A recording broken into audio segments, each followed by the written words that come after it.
आप सभी को मेरा सादर प्रणाम। मैं हूँ माधुरी नेगी। देवभूमि उत्तराखंड जनपद रुद्रप्रयाग की एक खूबसूरत शहर अगस्त मुनि से। और आज मैं आपको दर्शन कराने वाली हूँ चौसठ भैरव की। जी हाँ, बिल्कुल आप सही सुन रहे हैं। यानी चौसठ भैरव पूरे भारत, संपूर्ण भारतवर्ष में जो चौसठ भैरव विराजमान है, वही चौसठ भैरव के दर्शन आप निरवाली गांव, जनपद रुद्रप्रयाग के निरवाली गांव के अलकनंदा नदी के किनारे पर आप कर सकते हैं। पूरे भारतवर्ष में 52 देवियों के साथ 52 जो सिद्धपीठ हैं उनके साथ 52 भैरव विराजमान हैं। और 12 भैरव द्वादश ज्योतिर्लिंग के साथ हैं, यानी 52 और 12 होते हैं 64। तो वही आप निरवाली गांव में कर सकते। तो आइए बने रहे मेरे साथ। सबसे पहले आप पहुंचेंगे घोलतीर में। घोलतीर में जब आप पहुंचेंगे तो वहां से आपको नीचे उतरना है। और जो ये पुल दिखाई दे रहा है आपको, इस पुल को आपको क्रॉस करना है। पुल से आगे बढ़ कर के आपको जो अलकनंदा नदी है, उस नदी के किनारे किनारे आप पहुंच सकते हैं चौसठ भैरव तक। जी हाँ, आप बने रहें मेरे साथ। और जो ये रास्ता है यहाँ पे, इस ऊपर वाले रास्ते आपको नहीं जाना है। आप जो जो सीधे वाला रास्ता है उस रास्ते पे आप जा सकते हैं। जो नदी के किनारे किनारे जो रास्ता है उस रास्ते पे आपको सीधे चलना है। और आगे जा कर के आपको एक पुल मिलेगा। पुल को क्रॉस करके आपको वहाँ पे भी दो रास्ते आते हैं। जो दो रास्ते आएंगे, आपने ऊपर के रास्ते बिल्कुल भी नहीं जाना है। जो सीधा वाला जो रास्ता मिलेगा, यहाँ पे एक रास्ता ऊपर जा रहा है, यहाँ पे ये पाइप है। इस पाइप से आगे एक रास्ता नीचे के लिए, इस जो ऊपर वाला रास्ता यहाँ बिल्कुल आपको नहीं जाना है। ये गांव के लिए जाता है, निरवाली गांव के लिए, भटवाड़ी के लिए। और आपको चलना है इस वाले रास्ते, जो ये बीच वाला जो रास्ता है, इस रास्ते पे आपको आगे चलना है। इस पुल को क्रॉस करके वो रास्ता आता है। और कुम्भर भी लगे हुए हैं, बहुत सारे कुम्भर लग गए हैं मेरे पाँव में, तो इस कुम्भर को निकाला। और नदी के किनारे किनारे जा कर के आप, ये नीचे अलकनंदा नदी बह रही है। को बहुत खूबसूरत सी जगह, बहुत अच्छा लगता है। और मेरे मन में विचार आया कि मैं चौसठ भैरव के दर्शन करूं। और ये जंगल के बीचों बीच ये रास्ता बना हुआ है। देवदार के पेड़ हैं और खूब, क्योंकि बरसात का मौसम है तो घास भी खूब है। ये बड़ा सा पत्थर यहाँ पे आपको मिलेगा।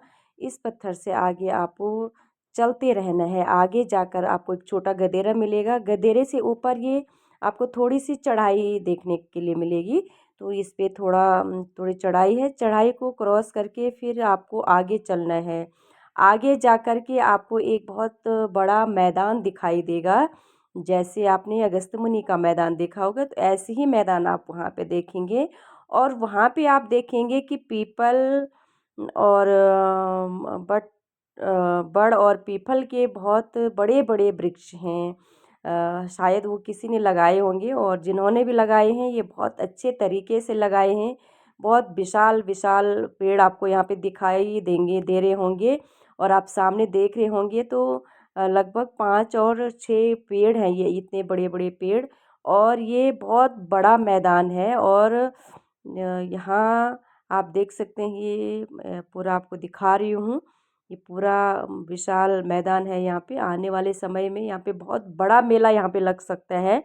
धीरे धीरे जब वहाँ रोड चली जाएगी, जब और ज़्यादा विकास हो जाएगा वहाँ का, तो यहाँ बहुत बड़ा यहाँ पे मेला लग सकता है। और आगे फिर आपको जाना है तो फिर नीचे आगे जा कर के वहाँ पे मैं रास्ता भूल गई थी। थोड़ा मुझे कंफ्यूज हो रहा था, क्योंकि ये गेट तो मिल गया था मुझे, लेकिन मुझे समझ नहीं आ रहा था कि मैं कहाँ जाऊँ।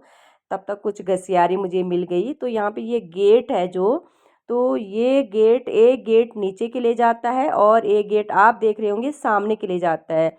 तो आपने सामने के लिए गेट के लिए नहीं जाना है, आपने उतरना है नीचे, जहाँ पे प्रवेश द्वार लिखा हुआ होगा वहाँ पे आप चलना है।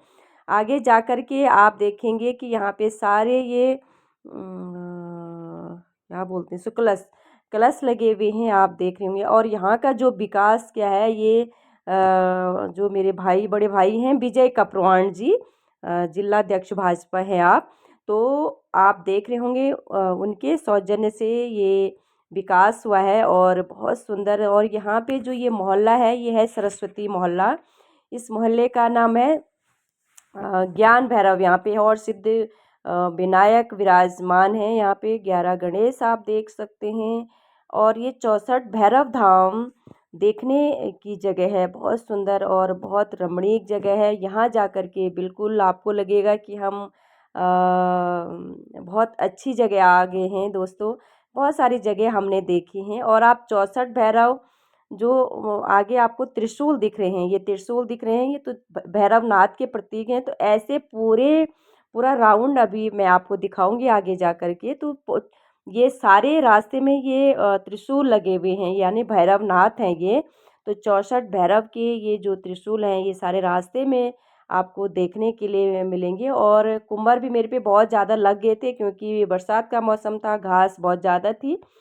तो आगे मैं आपको दिखाऊंगी। और ये अलकनंदा नदी है, बहुत सुंदर नदी के ऊपर किनारे किनारे किनारे किनारे किनारे किनारे जाकर के आप पहुंच सकते हैं 64 भैरत। और आखिरकार मैं पहुंच ही गई, लगभग 2-2.5 किलोमीटर की पैदल यात्रा करके। और मैं बिल्कुल अकेली थी, मेरे साथ कोई और नहीं था। ये पानी ऊपर से टपक रहा है, ऊपर पहाड़ से, चट्टान से। और यहाँ पे आप देख सकते हैं भगवान शिव शंकर अपने परिवार के साथ हैं। और वहाँ पे दर्शन करके आप बिल्कुल नदी में जा सकते हैं। नदी के किनारे आप वहाँ पे हाथ मुंह धो सकते हैं। पंच स्नानी और पंच स्नानी करके आप पहुँच सकते हैं आगे। यहाँ विष्णु भगवान क्षीर सागर में विराजमान है। आगे आप भगवान विष्णु भगवान के दर्शन आप कर सकते हैं। और आगे जा कर के मंदिर के जो पुजारी हैं भाई प्रेम वल्लभ वल्लभ सती जी, तो मैं आपको ज़रूर आगे दिखाऊंगी कि जो यहाँ पे, और यहाँ पे भगवान जी क्षीर सागर में विराजमान है। आगे आप देखेंगे यहाँ पे है काली मोहल्ला और यहाँ पे भैरवनाथ का मंदिर है। यहाँ पे कथा भागवत भी होते हैं। और आप देख रहे हैं जो मंदिर के पुजारी हैं प्रेम वल्लभ सती जी, जो विगत 25 सालों से अपनी सेवा को यहाँ पे दे रहे हैं। और यहाँ पे आप भभूत भी ला सकते हैं। आगे ये अन्नपूर्णा मंदिर है। अन्नपूर्णा यहाँ पे भोग वगैरह भगवान जी के लिए बनाया जाता है। आगे मैं आपको दिखाने वाली हूँ दोस्तों, बहुत सुंदर सी जगह आपको देखने के लिए मिलेगी। और ये है कुबेर मोहल्ला, ये है कुबेर का खजाना। और इस खजाने में जैसे ही आप जाएंगे तो आपको बहुत अच्छा यहाँ पे लगने वाला है। बहुत रमणीक जगह है, कुबेर जी का खजाना है ये। और यहाँ की खासियत ये है कि धनतेरस के दिन, यानी दीपावली में जब धनतेरस का दिन होता है तो यहाँ पे बहुत बड़ी पूजा होती है। और इस दिन यहाँ से पुजारी जी आपके खजाने के लिए खजाना देते हैं। आपके घर के खजाने के लिए कुबेर जी का खजाना दिया जाता है, तो जिससे आपके घर में हमेशा धन दौलत की और भगवान की कृपा भरपूर बनी रहती है। तो यहाँ की आपको एक बार आप ज़रूर यहाँ के दर्शन करिए। और बहुत सुंदर, और पुजारी जी पूरी बात आपको बताएंगे कि कुबेर जी का ये खजाना है। और यहाँ पे कितने मोहल्ले हैं, तो ये कुबेर मोहल्ला है। और मैंने आगे आपको पहले दिखाया था माँ शारदा का, शारदा जो सबसे पहले माँ शारदा का मोहल्ला आपको दिखाया।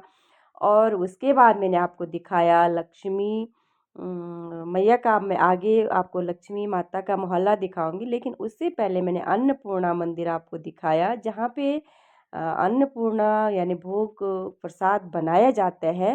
तो यहाँ पे ये कुबेर, और जो ये शिवलिंग छोटे छोटे हैं, सबसे बड़ी बात ये अलकनंदा नदी के किनारे, यहाँ पे जहाँ पे नीचे जो नदी का किनारा है अलकनंदा नदी का, तो वहाँ पे ये शिवलिंग छोटे छोटे वहीं से निकलते हैं। यहाँ और पे मंदिर के जो पुजारी हैं वो सारी भगवान इससे आगे जो मोहल्ला है वो लक्ष्मी मोहल्ला है कि किस तरीके से आगे यहाँ पे ये 64 भैरव मंदिर विराजमान है भाई माँ लक्ष्मी प्रेम वल्लभ सती जी। और जो हमें दिखाएंगे कि जो लक्ष्मी मोहल्ला है, लक्ष्मी मोहल्ला के लिए हम आगे चलेंगे आपको।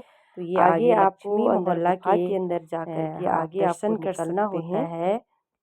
और अब मैं जा रही हूँ कुबेर जी के नेवले के पेट से बाहर। तो कुबेर जी का जो नेवला है उसके पेट से मैं बाहर निकलूँगी। तो ये देखेंगे आप गुफा, और इस गुफा से बाहर निकलूँगी तो अब मैं आगे आपको कुबेर जी का नेवला दिखाऊंगी। यहाँ कैसे बन सकती है, वाहन है कैसे बनी है, तो आप देखिए। यहाँ पेट से मैं बाहर निकल रही हूँ। बहुत जगह आप गए होंगे बहुत सारी जगह आपने देखी होगी, लेकिन यहाँ दोस्तों देखने के लिए है। और ये कुबेर जी का वाहन है नेवला, जो आपको सामने दिख रहा है। तो इस नेवले के पेट से हमको बाहर निकलना है, यानी अंदर ही अंदर जो गुफा बनी हुई है, तो इस गुफा से, इस नेवले के मुंह से हमको बाहर निकल करके फिर हमको बाहर से नीचे से फिर आगे जाना होगा। तो इसको क्रॉस करके ये देख सकते हैं आप। और ये चट्टान है एक, उससे आगे हम आपको दिखाएंगे। अभी मैं आपको जो लक्ष्मी मोहल्ला है, तो लक्ष्मी जी का जो भंडार है, तो आगे आपको लक्ष्मी जी का मोहल्ला देखने के लिए मिलेगा। तो ये आप देख सकते हैं, ये सारी ये गृहस्थी है लक्ष्मी जी की। तो जहाँ जहाँ लक्ष्मी मतलब आप भी एक अपने घर की लक्ष्मी है, तो वैसे माता लक्ष्मी का ये जो अन्नपूर्णा जो ये मंदिर है, ये देख सकते हैं आप। पूरी गृहस्थी, यहाँ आपको दाल मिलेगी, यहाँ आपको सब्जियां लगी हुई मिलेगी। आके ये लौकी लगी हुई है, तो जिसमें से जो पुजारी जी हैं भैया, तो हम उन्होंने भाई जी ने मुझे ये लौकी आप देख रहे होंगे निकाल रहे हैं, और दोनों लौकी मुझे दी, एक पहले दी और जो दूसरी लगी हुई है वो भी मुझको ही दी कि तू ही ले जा। तो ये लौकी मुझे घर के लिए दी, और इतनी स्वादिष्ट, इतनी कोमल लौकी तो पुजारी जी ने मुझे दी है, तो मैं धन्यवाद भी करूँगी बहुत बहुत आपका। और ये है दोस्तों लक्ष्मी माता का मंदिर। और ये लक्ष्मी माते माता का मंदिर है। ये फ़ोटो थोड़ा कैमरा घूम गया था शायद। और इससे आगे आप जाएंगे, पंचरानी महल में आपको दिखाऊंगी। पंचरानी महल, ये बहुत, ये एक हाथी आप देख रहे होंगे। और ये पंचरानी, 5 रानियां हैं ये माता भैरवी की सेवा में। तो माता भैरवी की सेवा में ये पंच रानियां आप देख सकते हैं। पाताल भुवनेश्वरी का जैसे आपने नाम सुना होगा, जैसे पंचबद्री, पंच केदार, पंच प्रयाग हैं, तो वैसे ही हमारे जनपद रुद्रप्रयाग में पंचरानी महल भी है। और आप यहाँ दर्शन कर सकते हैं पाताल भुवनेश्वर। और नीचे ऊपर देख रहे होंगे आप, तो ये मिट्टी से लिपा हुआ है, यानी मिट्टी, और इसमें तिल भी पड़े हुए हैं। तो ये सदियों से ये पता नहीं कब से है, तो ये देखने लायक। और इस चट्टान में ये बट और पीपल के पेड़ है। तो ये सबसे बड़ी हमारी जो धार्मिकता है, हमारा जो विश्वास है, वो इसको दर्शाता है। और यह है पाताल भैरवी के, आप सामने बिल्कुल दर्शन कर सकते हैं पाताल भैरवी के।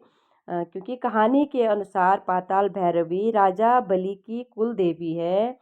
तो आप दर्शन कर सकते हैं कि राजा बलि से भगवान विष्णु जी ने वामन अवतार में 3 पग भूमि दान मांगते हैं। तो भगवान एक पग में आकाश, एक पग में पृथ्वी माप लेते हैं। राजा बलि को कहा कि बता बलि, तीसरा पग में कहाँ धरूं। तो राजा बलि ने कहा कि प्रभु, तीसरा पग आप मेरे सर पे रखो। तब भगवान ने राजा बलि को पाताल लोक भेज दिया और पाताल लोक का राजा बना दिया। तो पाताल लोक भेज रहे, तो आप मेरे द्वार। तो भगवान ने कहा कि राजा बलि, आप वरदान मांगो। तो उन्होंने भगवान को कहा कि आप मेरे द्वार पर पहरेदारी आपको करनी पड़ेगी। तो भगवान जी पहरेदारी करती हैं। इधर माँ लक्ष्मी परेशान हो जाती है और कहती हैं कि प्रभु, अभी 6 महीने हो गए हैं और 6 महीने से घर नहीं आए। तो माता लक्ष्मी जाती है पाताल लोक में, और वहाँ पे जो भैरवी हैं, पाताल भैरवी हैं, तो वहाँ पे पाताल भैरवी के पास माँ लक्ष्मी जाती है और कहती है कि मेरे प्रभु 6 महीने से नहीं आए। तो पाताल भैरवी उनको विश्वास दिलाती है कि आप चिंता ना करें, भगवान जी आपको अवश्य मिलेंगे। तो जब पाताल भैरवी ने भगवान विष्णु को माता लक्ष्मी से मिलवाया, और फिर भगवान जी अपने लोक को आ गए। तो माँ लक्ष्मी कहती है पाताल भैरवी को कि उत्तराखंड में एक ऐसी जगह होगी जहाँ मैं तुझे स्थान दूंगी, और यहाँ पे आप बाहर से हैं, और यहाँ पे आप जो है बाहर से रक्षा कर रही हैं राजा बलि के दरबार की। लेकिन उत्तराखंड में एक ऐसी जगह होगी जहाँ पर बाहर से मैं रहूँगी, मानी आपने देखा अभी माता लक्ष्मी बाहर से है और अंदर से पाताल भैरवी। आगे आप देखेंगे अष्टविनायक के दर्शन, तो यहाँ पे आप अष्टविनायक के दर्शन आप कर सकते हैं। और ये दूसरी तीसरी कहीं अंदर ही अंदर पता नहीं कितनी गुफाएं हैं यहाँ, तो यहाँ से आप देख सकते हैं ये पूरा अष्टविनायक के आप यहाँ से दर्शन कर सकते हैं।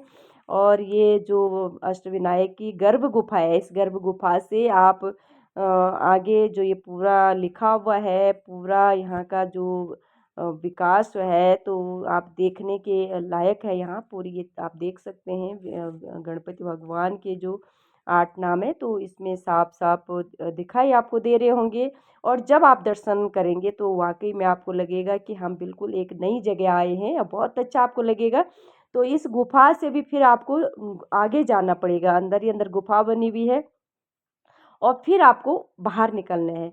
तो आप बाहर आगे में बाहर रास्ते में आप आ सकती हैं। और उसके बाद आप देख रहे हैं कि ये पूरा ये चट्टान है, और इस चट्टान के अंदर ही अंदर वो गुफाएं बनी हुई हैं। और आप जब भी आप को टाइम होगा ज़िंदगी में दोस्तों, आप बहुत जगह गए होंगे, लेकिन आपको कुछ अचंभित होगा कि ऐसी जगह पर और ऐसी गुफा जहाँ पे ना तो गाड़ी जाने के लिए, यानी 2-2.5 किलोमीटर पैदल रास्ते है, और ऐसी जगह पर इतनी बढ़िया गुफा और इतने अच्छे तरीके से, इतनी व्यवस्थित तरीके से ये कैसे हो सकता है। तो ये सारे भगवान की कृपा है, और हमारे आस्था और विश्वास जब हम लोग करते हैं। तो अब मैंने दर्शन कर दिए हैं और मैं आगे निकल गई हूँ। आप देख सकते हैं यहाँ पे कुछ लोग दानी दाताओं ने ये जो गेट है, तो ये 64 भैरव की जो पूरी परिक्रमा होती है, आगे मैं आपको दिखाऊंगी कि मैं कहाँ से नीचे गई और कहाँ से मैं ऊपर आई हूँ। तो सारे रास्ते में आपको ये त्रिशूल दिखाई दे रहे होंगे, तो ये 64 भैरव के प्रतीक हैं सारे रास्ते में। नीचे नदी से होकर के ये ऊपर आना पड़ता है। ये बिल्कुल 64 जो भैरवनाथ हैं उनके आपको प्रतीक दिखाई दे रहे होंगे, और ये पूरे रास्ते में आपको दिखाई देंगे। पूरा जो 84 कोस की जो परिक्रमा है, ये पूरी परिक्रमा हो जाती है। तो ये देख रहे होंगे आप जगह जगह। और ये पूरी नदी जो अलकनंदा नदी है वो बिल्कुल नीचे है। और यहाँ से आप बिल्कुल आगे निकलेंगे तो आगे आपको फिर से ये यहाँ पे मंदिर है हनुमान जी महाराज का, आपको बजरंगबली का मंदिर आपको दिखाई देगा। यहाँ पे ये बजरंगबली है, और राम और लक्ष्मण को उन्होंने कंधे पे रखा हुआ है, यहाँ पे आप देख सकते हैं। पूरे रास्ते भर ये घंटियाँ लगी हुई हैं, त्रिशूल लगे हुए हैं, और भैरवनाथ के आप दर्शन कर सकते हैं। तो दोस्तों, आप जब भी जाएंगे ज़िंदगी में, आपको कभी भी अगर टाइम मिलता है, तो एक बार आप 64 भैरव के दर्शन आप ज़रूर करें। और इसका जो श्रेय है कहीं न कहीं जो विजय कपवान जी हैं, तो उनको भी जाता है, क्योंकि उन्होंने पूरी ज़िंदगी यहाँ लगाई है। और ये मंदिर यहाँ पे माता लक्ष्मी जी का मंदिर है। आगे पीपल के पेड़ हैं और बेलपत्र के पेड़ हैं। बहुत सारी चीज़ें आपको यहाँ देखने के लिए मिलेगी, और बहुत सुंदर। और दोस्तों, आखिरकार मैंने 84 कोस की परिक्रमा पूरी करी, और मैं अब चलने वाली हूँ घर के लिए। तो मैंने आपको दिखाया 64 भैरव, और यहाँ पे मैं पहुँच गई हूँ गेट के सामने। और ये गेट है जहाँ से मैं बिल्कुल सामने जो सीधा वाला जो रास्ता था, वहाँ से मैं ऊपर पूरे मंदिर की परिक्रमा करके आखिरकार पहुँच गई हूँ घर के लिए। तो ये था 64 भैरव के दर्शन, और आपको जब भी टाइम मिले तो आप ज़रूर दर्शन करके अवश्य आएँ। भगवान आपकी